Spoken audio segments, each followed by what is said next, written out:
Kau dah dapat keputusan SPM kau hari ni.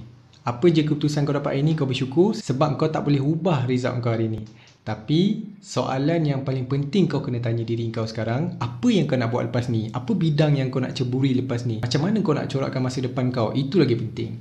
Jadi hari ni aku nak share dengan kau satu kerjaya yang kau boleh mulakan dengan CJSPM, tapi boleh pergi ke arah bidang profesional yang boleh dapatkan income yang agak lumayan kalau kau berusaha sebaik mungkin, dan juga boleh bantu kau untuk sambung belajar ke arah CJ profesional ataupun kursus yang ada kat universiti, peringkat diploma degree. Kalau nak tahu apa career aku nak share dengan kau hari ni, tengok video ni sampai habis.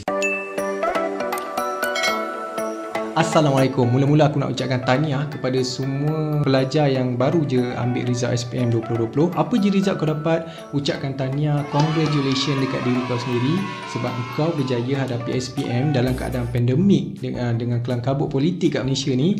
Kau boleh lalui dengan berjaya lah.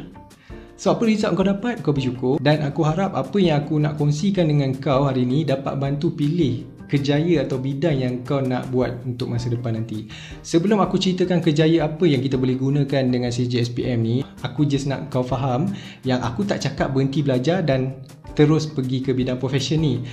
Mana yang rasa dapat result okey, nak sambung belajar, nak jadi doktor ke lawyer ke bidang profesional yang macam tu, pergi sambung terus belajar. Kalau dapat peluang belajar, pergi belajar ke tahap yang tertinggi, pakar ekonomi ke, supaya satu hari nanti dengan apa yang kau belajar tu dapat bantu beri semangat kepada negara. Jadi dua bidang yang aku nak kongsi dengan kau hari ni. Yang pertama jadi ejen perundian tanah, yang kedua jadi ejen takaful. So aku nak cerita dulu jadi ejen hartanah, perunding hartanah. Syarat untuk jadi seorang ejen perunding hartanah ataupun REN, Real Estate Negotiator, hanya perlukan CJSPM dan aku rasa umur 18 tahun. Yang ketiga kau kena pergi satu kursus NCC kalau tak silap aku, kalau salah betulkan, Negotiator Certificate Course.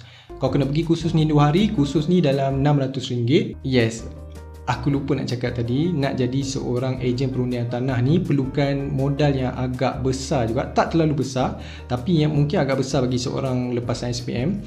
Kursus je RM600. Lepas tu kau nak pilih agensi hartanah yang kau nak masuk, mungkin dikenakan yuran mungkin dalam RM500 ke RM1000, bergantung pada agensi tu. Tapi jangan risau, jadi ejen perundian tanah ni, kalau engkau berusaha sebaik mungkin, engkau ikut model yang leader kau ajar ataupun kau banyak membaca, banyak menimba ilmu, boleh datangkan hasil yang agak lumayan. Lepas dia pergi kursus 2 hari tu, lepas tu kau boleh pilih agensi mana, perundian tanah mana yang tengah cari ejen perundian tanah. Kau boleh pergi dekat agensi tu dan cuba apply. Dan selalunya bila kau apply, kau akan dapat. Kalau kau tak tahu apa-apa benda pasal hartanah, jangan risau. Dalam kursus 2 hari tu dia akan beritahu pasal praktis yang berlaku dalam bidang hartanah, undang-undang dalam bidang hartanah, dari segi percukaian dan dari segi urusan jual beli, macam mana kita nak uruskan untuk klien. Dan tugas perunding ejen hartanah ni adalah untuk membantu dan memudahkan urusan jual beli klien kita, yang mana nak jual rumah, yang mana nak beli rumah, yang mana bukan rumah je, termasuk komersial punya hartanah seperti rumah kedai, tanah, dan mungkin tahap tertinggi nanti bila kau dah power, kau boleh sampai jual beli hotel. Okey, jadi ejen perunding hartanah ni dia tak ada basic selalu, tak ada gaji basic. Maknanya tiap-tiap bulan tak ada gaji, tapi kita ada commission. Dan commission ni selalu kat Malaysia ni dalam 3%, belum termasuk cukai. Kita sebagai ejen perundian tanah kita boleh dapat sampai 3%. Dan daripada 3% tu pula, mungkin kalau kita bawa agensi orang, jadi agensi akan ambil, kalau kita junior selalu mungkin dia akan ambil 40%, kita dapat 60%. Contoh kita dapat jual satu rumah RM RM1 juta. So daripada 1 juta tu kita dapat 3%. 3% lebih kurang dalam RM30,000. Daripada RM30,000 tu kita akan dapat 60%. Lagi 40% dapat dekat agensi kita. Dan mungkin persen antara agensi ni akan meningkat dari satu masa ke satu masa, bergantung pada kota yang kita capai untuk buat sale. Kelemahan yang ada dalam ejen hartanah ni, jadi ejen perundian tanah ni, kelemahan dia, kau tak ada gaji basic. Tapi kelebihan dia, takkan ada orang datang nak jumpa kau cakap, hari ni kau jual rumah banyak sangat lah, komisen kau tinggi sangat. Tak ada. Komisen tak ada limit. Tapi kau sekali dapat komisen yang banyak tu, kau kena planning betul-betul. Sebab jual rumah ni atau berurusan dengan menjadi seorang ejen perundian tanah ni, kadang-kadang bulan ni kau dapat jual rumah, bulan depan belum tentu lagi. So katakanlah kau dapat sedebuk duit 24,000 bulan tu kan, kau dapat jual rumah. So 24,000 tu kau kena betul-betul manage supaya kau dapat survive sebelum kau dapat capai tahap yang lagi tinggi dalam bidang sales sebagai ejen perundian hartanah. And then yang seronok menjadi ejen hartanah ni, kau akan dapat bina satu networking yang agak best lah. Sebab kalau kau nak jual rumah yang sampai berjuta-juta, mesti yang beli tu pun orang yang berkemampuan. So kau akan dapat jumpa daripada orang yang pendapatan biasa-biasa kepada yang luar biasa. Kau dapat jumpa jutawan-jutawan kat Malaysia ni, kita tak tahu rezeki kau kat mana kan.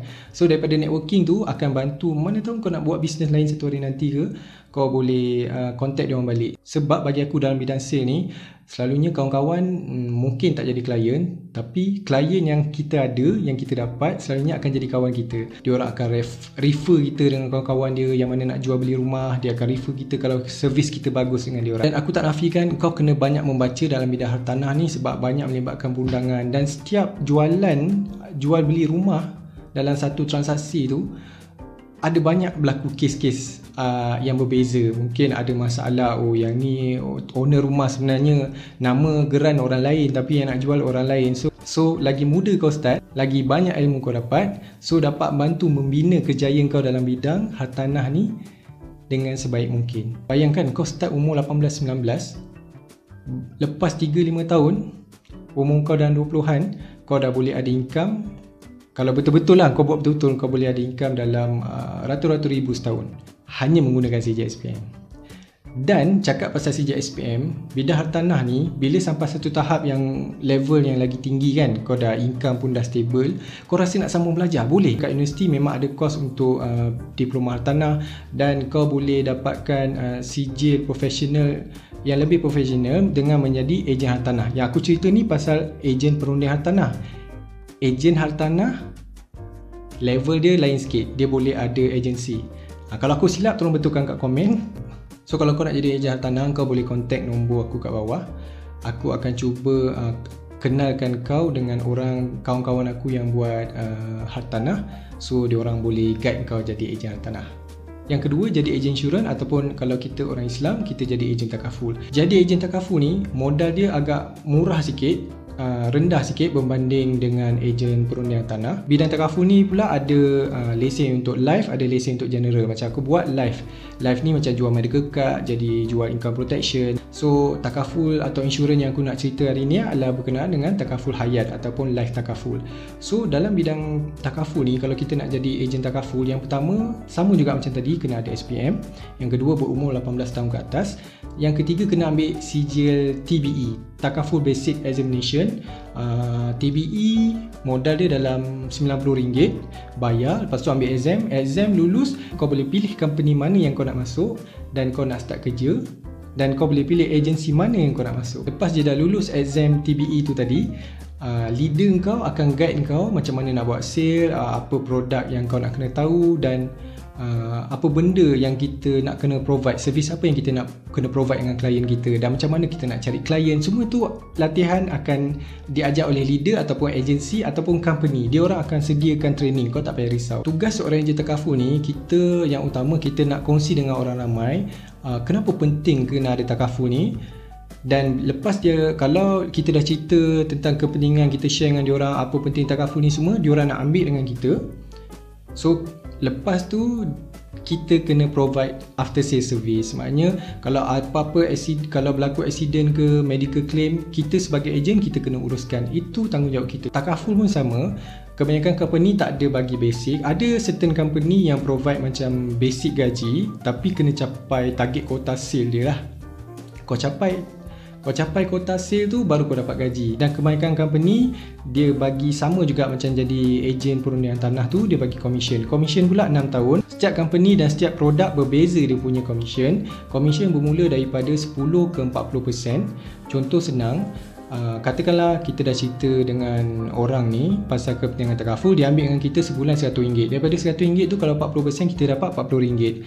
Tahun pertama RM40, selama setahun dia ambil dengan kita, And then tahun kedua, komisen kita akan jatuh sikit, mungkin 35 atau 30% daripada RM100. So kita akan dapat RM30. So mungkin tahun ketiga kita punya komisen akan jadi 20%. Jadi kita akan dapat RM20 sepanjang tahun, dan seterusnya sampai 6 tahun. Kita akan dapat selagi klien kita bayar. Nampak macam sikit, tapi kalau orang masuk RM10,000 dengan kita, rekod yang pernah aku tengok sendiri adalah RM100 juta. Orang masuk dengan ejen takaful ni 100 juta tau. Komisen produk tu dalam 2%. 2% 100 juta dah 2 juta, betul tak? Okey, bidang takaful pun sama macam ejen perundian tanah. Maknanya lepas kau dah start kerja, lepas tu kau rasa nak sambung belajar, boleh. Kau boleh sambung belajar dalam bidang yang sama dekat universiti ada sediakan kos pasal takaful ataupun kewangan Islam, ataupun kau boleh sambung CJ profesional macam Certified Financial Planner ataupun Islamic Financial Planning. Dan kebanyakan orang tak nak buat dua career ni. Yang pertama, diorang kata susah sebab kau kena banyak bercakap. Orang selalu bagi alasan aku tak kerti bercakap. Tapi hakikat sebenarnya dua career ni lebih mementingkan orang yang boleh banyak mendengar daripada banyak bercakap. So kalau kau jenis yang lebih banyak mendengar, itu satu tanda kau boleh jadi ejen perundian tanah ataupun ejen takaful yang berjaya. Kedua, dua-dua bidang ni boleh, macam aku cakap tadi, boleh sambung belajar dalam bidang yang sama. Yang ketiga, aku tak cakap bidang ni senang, tapi at least kalau kau start dalam usia kau yang muda, kalau kau gagal sekali macam mana pun, kau still ada masa untuk sambung belajar atau cari kerja career lain. Dan kelebihan dua-dua bidang career ni, kalau kau katakanlah lepas SPM nak sambung belajar, nak cari income lebih, kau boleh start sebagai part time, jadi ejen perundian tanah maupun jadi ejen takaful. So kau boleh buat part time. Daripada part time tu kalau tak ada sale pun tak apa, kau start dulu. Katakanlah kos kat universiti yang kau ambil sekarang ambil masa 3 ke 4 tahun nak belajar kan. So dalam 3 tahun pertama tu mungkin kau boleh buat sale sikit-sikit dalam bidang takaful atau ejen perundian tanah ni. Dan pada waktu yang sama kau belajar macam mana nak buat sale. So bila kau keluar universiti nanti, kau dah ada pengalaman, kau just nak terus bekerja je. Jadi macam aku cakap tadi, aku tak nak orang salah faham aku kata suruh berhenti belajar. Bagi aku, kalau kau ada peluang untuk belajar, sambung belajar. Mungkin jadi ejen perundian tanah atau ejen takaful ni kau boleh buat part time dulu. Okey, kalau nak jadi ejen takaful, kau contact nombor aku kat bawah. Aku akan cuba guide sebaik mungkin macam mana nak jadi ejen takaful. Dan kalau kau yang tengok video ni, kau ada idea lain, kau tahu ada lagi profession atau cara lain untuk pergi ke arah bidang yang lain, bidang yang lebih baik, share dekat komen kat bawah supaya orang lain boleh tengok. Dan kalau ada silap fakta yang aku bagi, kau tolong betulkan, tolong komen. Dan thank you sebab tengok video ni. Jangan lupa untuk like, share and subscribe. InsyaAllah kita jumpa next video. Assalamualaikum.